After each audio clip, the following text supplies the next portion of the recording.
Kolarac, a village near Belgrade. Although it is not a top destination for tourists, who are actually getting more interested in village tourism, the village Kolarac is known in Serbia as well as around the world. Kolarac is a unique village thanks to one of the greatest Serbian benefactors, Ilija Milosavljević, who, as a token of remembrance of the place where he was born in 1800, added the nickname Kolarac to his name. Straight from Kolarac and hardly knowing the alphabet, Ilija Milosavljević, still a little boy, started his life adventure amidst the tumultuous events that happened in Serbia during the 19th century. Ambitious, resourceful, and hardworking, he, as a merchant, gained huge property, which he, being a patriot and a man aware of the importance of education, bequeathed to the Serbian people with the aim to establish a literary fund and a Serbian university. The literary fund, with the original capital of 10,000 ducats, was established in 1861 during Kolarac's life, and the construction of the university, as well as the Kolarac Foundation in Student Square, started in the 1920s.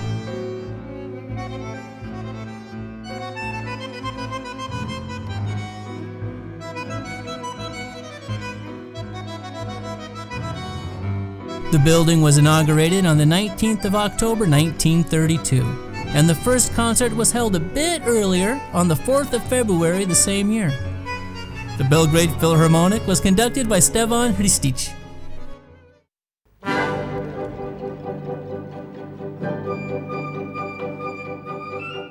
It was a great event which the Belgrade press wrote extensively about. It is the first time that one big orchestra is playing in Belgrade in a big hall, particularly built for concerts. And that hall is not only big, but architecturally magnificent and acoustic.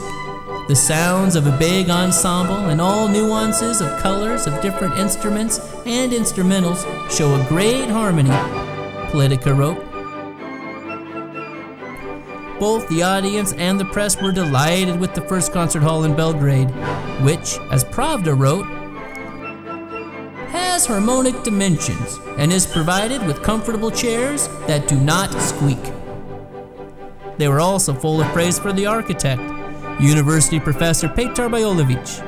Thanks to his extraordinary feeling for architectural and acoustic problems, the architect Petar Bajolović, a great art music lover, is still remembered after 75 years as the creator of the most acoustic concert hall in Belgrade.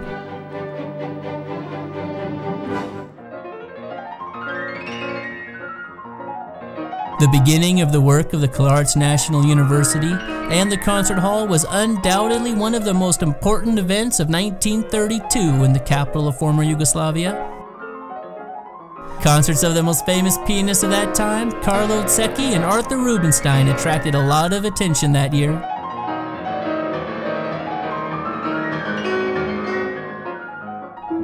The concert hall of the Kolarac Foundation became the heart of cultural life in Belgrade, which was slowly spreading and growing. It was written that in 1935, after the decision that had been made at the end of the 19th century, the construction of St. Sava Temple at Vračar started. A new and very important traffic artery was inaugurated, the first bridge across the Danube known as the Pančevo Bridge. It was also written that that year a famous French cellist, Pierre Fournier, and acclaimed Russian composer and pianist, Sergei Prokofiev, whose performance did not make a strong impression on music critics, performed at Kolarac. Following examples of big cities, an international fair was inaugurated on the left bank of the River Sava in 1937. This architecturally interesting building, which represented a specific connection with the latest achievements, like many others, didn't survive German bombing in 1941. But the Kolarac Foundation did. Even in those war times, in besieged Belgrade, music was played there, even under the German military occupation. The end of the Second World War was another beginning for Belgrade. While the borders of the old town were moving, a completely new town was developing on the left bank of the River Sava, New Belgrade. It was also the time when, in very hard conditions, but with a lot of energy, the concert life was reborn in the concert hall of the Kolarac Foundation. In those post-war years, the Belgrade audience met the very young and talented Slovenian pianist Dubravka Tomšič, as well as the British pianist Kendall Taylor, who tutored many Belgrade pianists later on. In the second half of the 1950s, the Kolarac Foundation was the place where some music performers, who displayed their art there, became regular guests in the coming decades. They would often emphasize that a very unique atmosphere permeated Kolarac, and that the Belgrade audience was extraordinary. One of them was the violinist Henrik Schering, who often shared his experience with our outstanding violinist Jovan Kolonjia.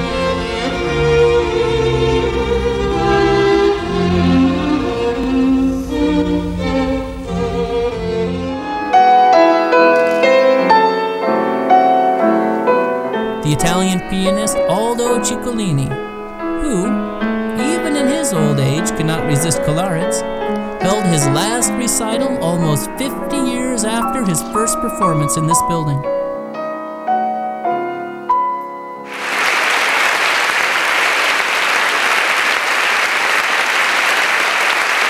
These years, the concert hall of the Kolarac Foundation was enriched by the sound of world legends like the jazz musician Dizzy Gillespie, the pianist Nikita Magalov, and the violinist David Ostrach and Yehudi Menuhin.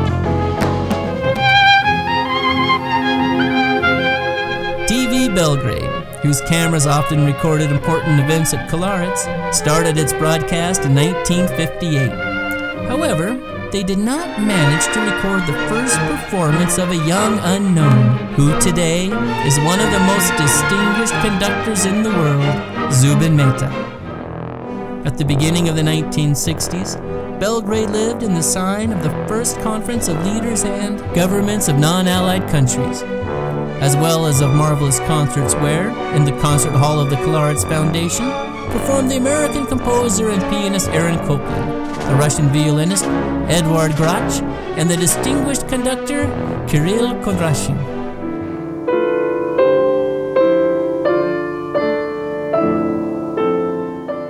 In 1967, in Belgrade was marked by the first BITEF, one of the most attractive international theater festivals in Europe. However, the performance of great musicians was not dimmed by the arrival of international theater groups. Some of the great artists, like the pianist Sviatoslav Richter and the cellist Mstislav Rostropovich, appeared on the stage of Kolarac for the first time. This living music icon, we hope, is coming back to the stage of the Kolarac Foundation in 2007, with the tour organized for his 80th birthday after 40 years of his first meeting with the Belgrade audience.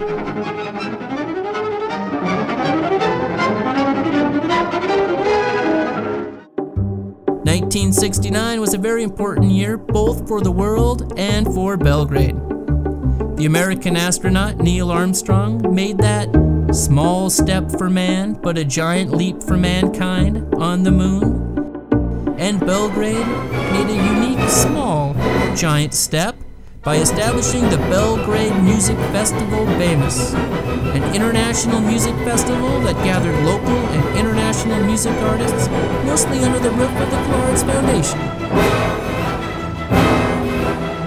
In this way, Kolarac confirmed its status as an unrivaled music temple, although new halls have been built in the meantime, including the Sava Center.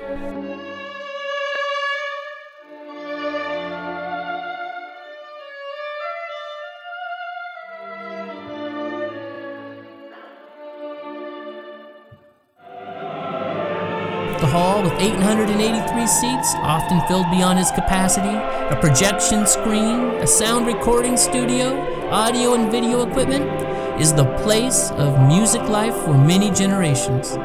Thanks to this hall, we realized that even in the hardest moments for Serbia, we were not on the sideline of music events, and we were not a music province of the world. Besides BEMUS, different important events are held in this hall every year, like the International Gathering of Composers, the International Jeunesse Musicale Competition, the Guitar Art Festival, the Harp Festival.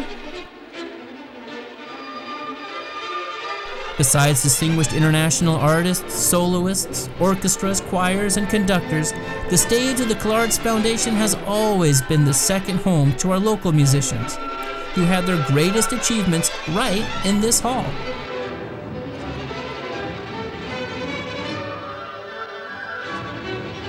Mostly, it has been the home of the Belgrade Philharmonic and the Radio Television Belgrade Symphony Orchestra that have a record-breaking number of held concerts.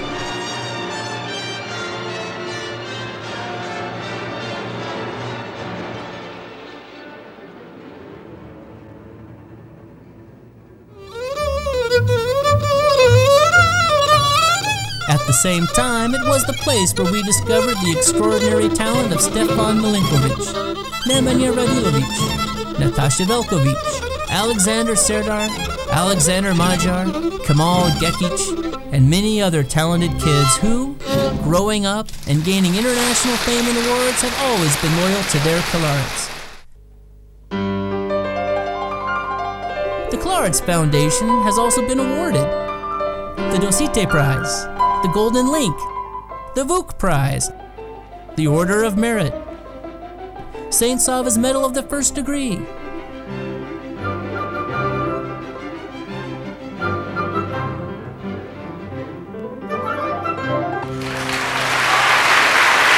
the last 75 years, more than 10,000 concerts have been held in the concert hall of the Kolarac Foundation. In this hall, the works of classical and modern music have been performed, as well as the works of Serbian composers that were performed for the first time.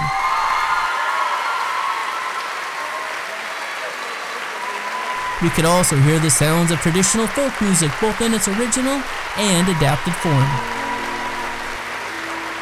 Les ondes du Nord les emportent dans la nuit froide. At the same time, the door of this hall has been open for other events, congresses, assemblies, poetry, and literary evenings. The famous French philosopher Jean-Paul Sartre made a speech here, and Yves Montand sang the most beautiful lines written by French poets. Que tu me chantais.